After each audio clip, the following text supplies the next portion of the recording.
Resisted ER. So before I do any type of manual resistance, I'm going to see where he's at passively, just to see where my end feel, where his true end range is, and then we want his active and passive to be as close as we can together. So push your hand back towards the ground. Okay, reset. We'll start with just a concentric pace, manual resistance, push. So first I'm going to feel, where do you have the pain? Do you have any pain with this position? Okay, and when you go back, do 3 reps, and let me know where you feel it.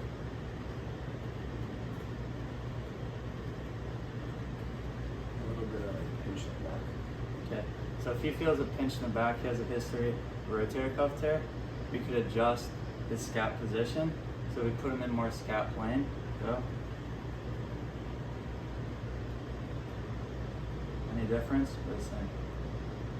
A little better. Okay, so if we make some progress, we'll take him to more scap plane, see if there's any difference. Go.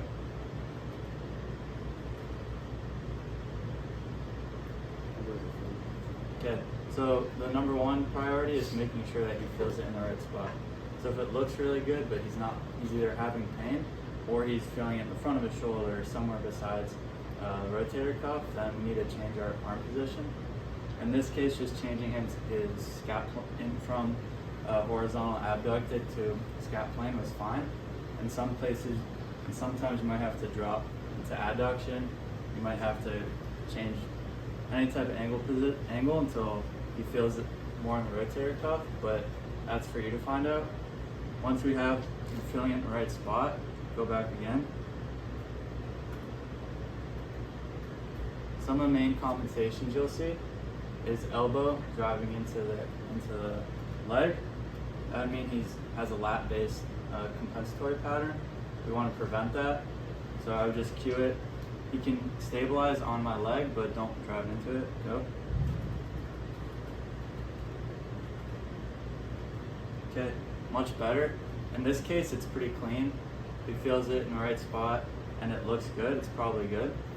A lot of other compensations you'll see is someone will try to, if the rotator cuff's weak and they want to use something else, is they'll cast out. So, yeah. They'll feel like they're getting a range of motion because their hand's going closer to the ground, but in reality they're just starting to use their tricep more. Someone will cue, all right, try to keep it there, go. Yeah, in his case it's good. Sometimes people will do the other and they'll curl in. Go, curl. Yeah, so then that's another one you'll see. All of a sudden they might say, yeah, I feel in the right spot, but they're really just curling to try to get the range of motion. So the two big things, make sure they feel in the right spot, make sure they're not driving the elbow down, cast in, casting out. Okay, manual resisted ER.